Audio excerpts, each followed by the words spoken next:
Welcome to another Two Joes podcast with Mojo on remote assignment in Nashville, Tennessee. Beautiful Tennessee. Hey, Mojo. Some of you listeners. And with us tonight, Mojo and I have DroneJoe on the line. Say hello, DroneJoe. Hello, everybody. Thank you for having me.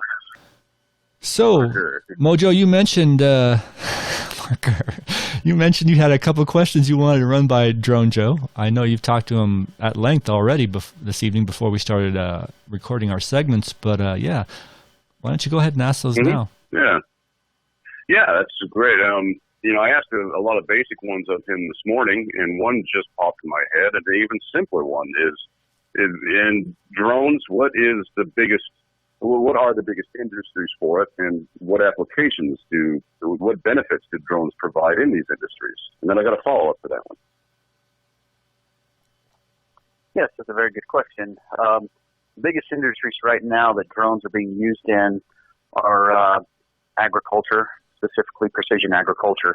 We have the ability to attach thermal cameras to our drones, go out and look and do surveys on the health of particular plants based upon the near infrared or near thermal infrared values that we reflect back up into the photos that are taken or video. And that gives insights into the farmers on where they might need to fertilize, maybe apply more pesticides in certain areas where they might have intrusive insects that are eating on their crops. Another industry is the engineering industry. That's a really big one. Topographic surveys, to be exact. We have the ability to get measurements down to survey grade or industry survey grade measurements within 1 to 2 centimeters, and we can provide a surface profile of the Earth's surface to help drainage or stormwater engineers better develop an area for drainage so that you don't have massive flooding. And then finally, one of the biggest industries right now that drones are starting to break into is the medical industry. And that has to do with transporting things like blood samples and organs that are going to be transplanted into patients. I'll give an example. In Charlotte, North Carolina, there's a hospital that works closely with the university. That's about 12 miles down the road. And this particular facility that's with the University Medical School, they apply blood samples that are drawn from patients as well as accepting incoming organs for transplant. UPS has developed a drone that will take these samples or organs and allow a pilot who works for the medical staff at the hospital to fly those particular organs and samples 12 miles away and not have to be in regulation with the line of sight and deliver those goods to the other medical facility safely while another drone pilot takes over as the drone comes in with line of sight to that facility and lands that drone safely. Is freaking awesome. That is so cool. So a future job, get this, people, a future job in the United States of America is going to be you're employed by the hospital to fly a drone. Critical drone. We're talking like this is high level. That is. Dude, that is awesome. My first question when DroneJoe was speaking there was, how did they get the FAA exception for it? And I guess in certain, the medical field pretty much trumps everything. So if they need something done, we find a way to make an exception. And hats off to UPS for doing this innovation. That's so cool. Indeed. Could save some lives and open up lots of new jobs. Totally which sounds kind of that way. segues into drone mechanic. Yeah, indeed. Yeah, we're going to need those for sure. We're going to need more pilots. We're going to need innovation in drone design. It's just going to get better and better. Absolutely, dude. Yep. So that kind of speaks to DroneJoe. What do you see as the future of drone technology? What's going to be in the next 10 to 50 years? Just from what I've read and from what I've been experiencing in the news media and in scientific journals and business journals, the future of drones is going to be heavily reliant on artificial intelligence. This technology is already breaking in with drone technology. For example, right now, my company, we're using a technology, state-of-the-art. In my opinion, it's so innovative. I think it knocks everybody else's socks off. It's called Bees 360, and it's an artificial intelligence platform. And what it is geared towards is the insurance industry. So say if you have a massive storm in an area, high wind, tornadoes, hailstones that are pummeling your house, and you need to know exactly what you're going to have done to your home.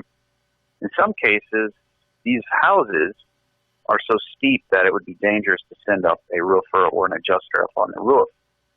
So they've developed a technology to where you can basically fly a drone in a certain grid pattern that's developed by Bees 360 when you show up on site. It collects all the photos that you would need for that house or that property. You take those photos back and you upload them into Bees 360 online cloud. Within 24 hours, it measures the house down to a T. It knows whether it's one story, a two-story. It measures all the pitches, the angles of the roof, the area of the roof, so it gives an estimate on what areas need to be replaced. It circles those areas that it is trained to look for by machine code using Amazon's artificial intelligence backbone. And it can actually look for penetrations within the shingles that you wouldn't see with the naked eye in a photo. And it quantitatively adds everything up, builds a precise report, and then you can hand that over to the insurance adjuster or the roofing company. And voila. All that done within 24 hours. Indeed. How much does a service like that run, approximately? That's a good question. Right now, it's actually cheap. I say cheap. My company right now for this service, we charge about $160 a house, mainly because I have to pay my pilots, but we also have to pay to download these reports.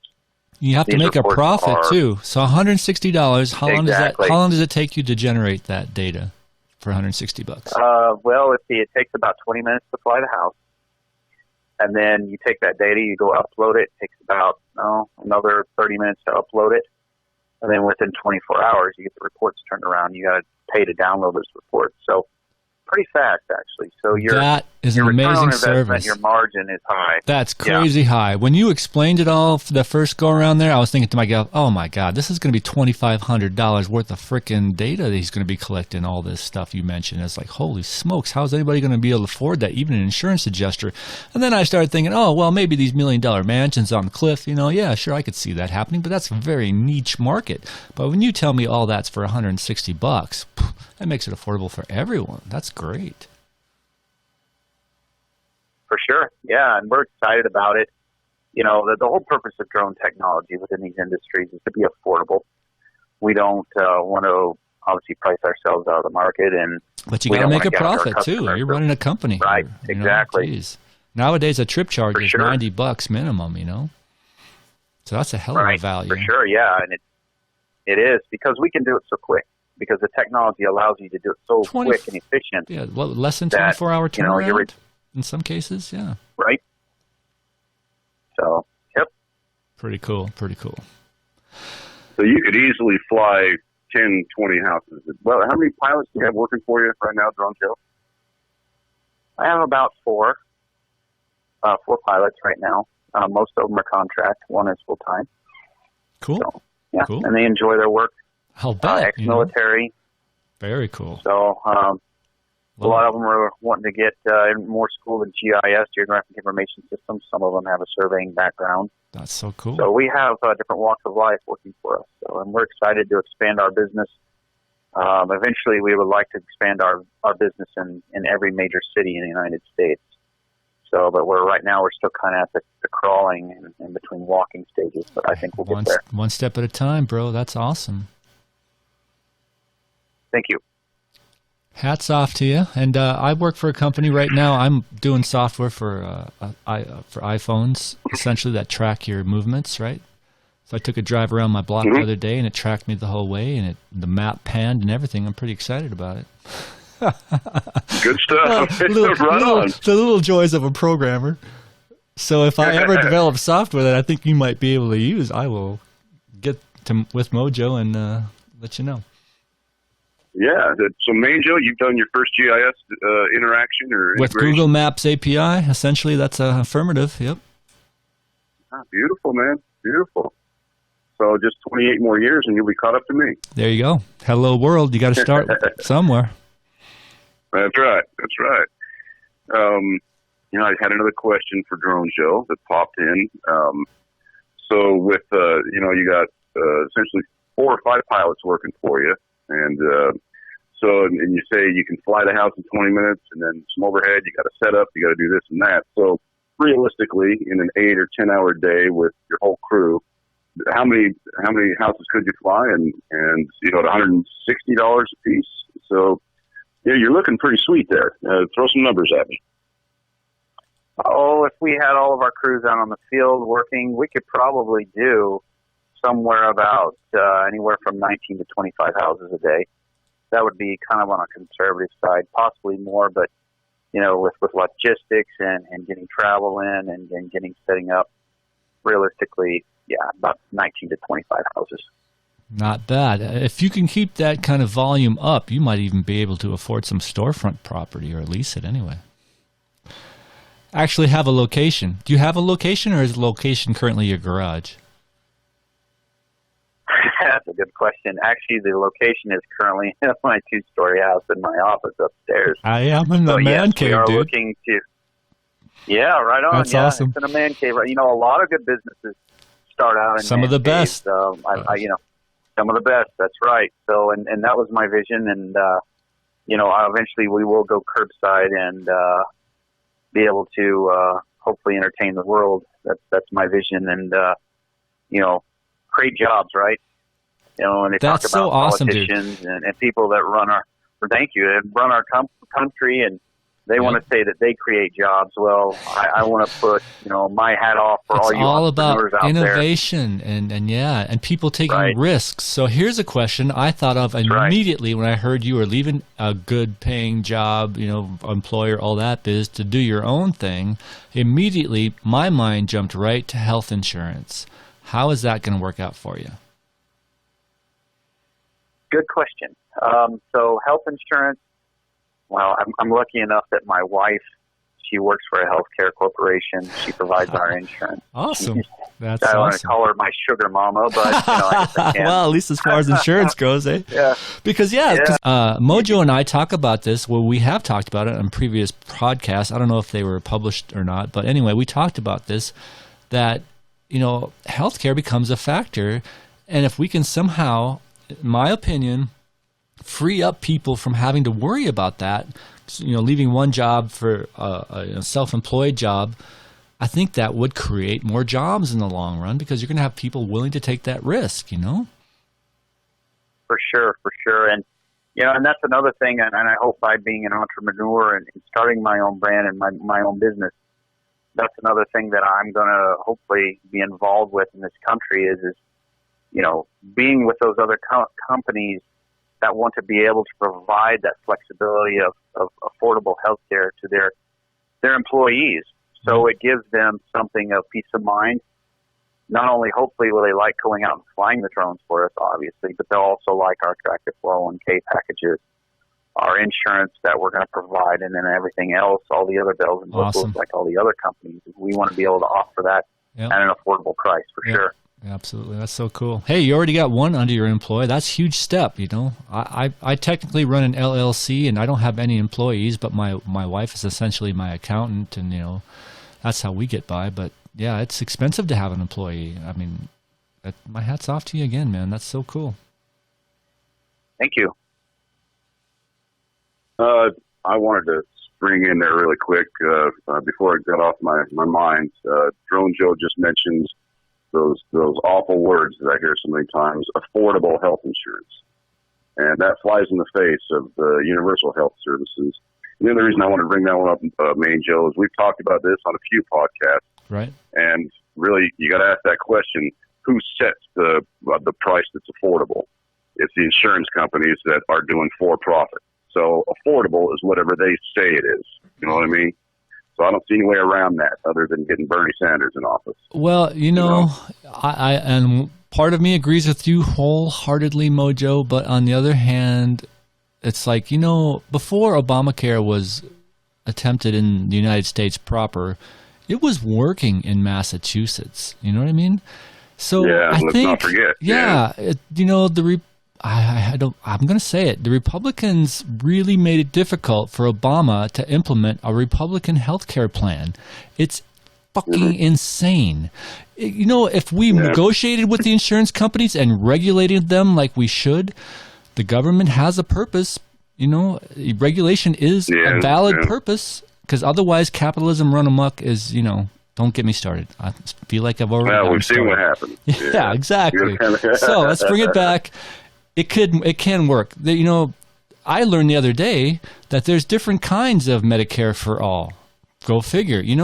Let's calm down, get together, and figure this thing out. There is a solution out there for the United States. It may not look. Let me try that again, marker. It may not look like Belgium. It may not look like Sweden. It may not look like Canada. It's going to be our own healthcare system that works for us, and it has to be healthcare for all. I believe it's a human right. And it's going to free up people like DroneJoe to go out there and start businesses, make new jobs. Yeah. It will help the GDP, which helps everybody. That's where I'm at this moment in time. I agree. DroneJoe's got enough headaches. We're just running a business, and healthcare shouldn't be one of them. Yeah. Well, that's a good subject. We'll pick healthcare up again, I'm sure. But I have two other drone questions I wanted to pose. Go for it. Cool with that, DroneJoe? So, I kind of want to put these at the same time because I'll forget one of them. What do you see current and future as far as sporting drones? And then, answer that first, and then please remind me to get back with my other question. For sure. Some of you may know out there that drones is now droning as some of the sportsmanship for people who are in the sporting of drones. Drone racing is a hot new thing. It's been on the scene for the last 5 years. And that's why I thought it is awesome. That's why I thought, you know what, this hospital thing you described is totally doable, because I've seen those guys fly. They're freaking incredible, professional. They are incredible. And I fully believe that the sporting of drones will actually get folks ready for actually going into commercial side of droning. I like it. Drones in the Olympics, dude. Drones in the Olympics. How cool would that be? Right. Well, you think about it, right? NASCAR. People race NASCAR. They race dogs. They race boats. They race other. Why can't you race drones? So true. ESPN actually has it. Check it out. YouTube, ESPN channel. There's a lot of big races over in the Emirates, over in the area. China, Japan has a lot of big ones now on the Those circuit. Races are fun. It's rumored that the IndyCar racing is going to start trying to implement or bring in kind of a side drone racing before after the main main racing events. That's how over things in Europe. get started, bro. Yeah, pre-show. Yeah. So that's a big thing, that we're looking at, and that I'm also excited about. Family entertainment with drone racing. That's another thing I'm also excited about, and all you out there that love playing video games and love showing off your skills of dexterity, I think drones are the way to go. That's so awesome. So cool, man. That was very good. Yeah. Now, if I could, I wanted a thought entered my head. I think it was when you mentioned the medical transport. And Main Joe, this one kind of struck you too on how cool it is and what kind of a life-saving application it could be. Yes. I just had a thought, maybe 50 years down the road, that the government, this time the government does this, not private industry, or maybe they contract private industry to do it, but please imagine with me any number of scenarios. A mom with a toddler turns her back for a second and the toddler runs off, and it wasn't more than 30 seconds ago, but she can't find this baby anywhere. It happens that fast. Some government drones that are situated every quarter mile or something like that are immediately dispatched to start scanning everywhere. There's an army of drones up there looking for this lost toddler or a lost kitten or, who knows what, something. Did you say lost kitten? Yeah, I did. Well, if if it's Okay, fair, maybe tell me 100 years in the Doug. future. So I just wonder, DroneJoe, your opinion on something like that? You know, would you see a beneficial governmental public safety use for drones in that capacity? For sure, yeah. So that is actually going on right now, but not to a dynamic level as you described right now. But yes, police departments all over the United States, county sheriff's offices, EMTs, fire departments, they all are getting their own internal drone fleets assembled. Therefore, getting them internal 107 certified. Internal drone pilots. Exactly. So drone pilot So is a what they're valid doing is- occupation right now. It is, Wow. and I'm telling you, it's worldwide. They're predicting that within the next year, it's going to be a $60 billion industry. So cool. Right So now, cool. it's bringing in. I want to say like 20 billion is right now what it's bringing in worldwide. So yeah, stay tuned for sure. But yeah, as far as the search and rescue, Well- that's definitely going to be in high demand, especially with government regulation. They're going to have to deregulate that a little more to allow the first responders to be able to set up automated drone takeoff pads, as you call them, to be able to deploy something in the air to do a search and rescue within minutes, because That's so awesome. Minutes saves lives. Dude, I my big question was, okay, this is what I was going to ask you, but you just basically answered it for me. My big question was, well, do you see a way that drones could help out forest firefighters, And you answered it. Search and rescue. If they could just keep an eye on like that lead team, and if they get in trouble, bam, help could get there sooner. Life and death right there. That's so awesome. For sure. Yeah. And, and also just to kind of, I want to say maybe play devil's advocate, but maybe bring up something that was recently brought up in the news. I grew up in Oklahoma, and as you may well know, major floods hit Oklahoma this summer. Very bad. Already this summer? I had not heard. Yes. I did not know yes, that. I'm and sorry it has taken a lot of lives.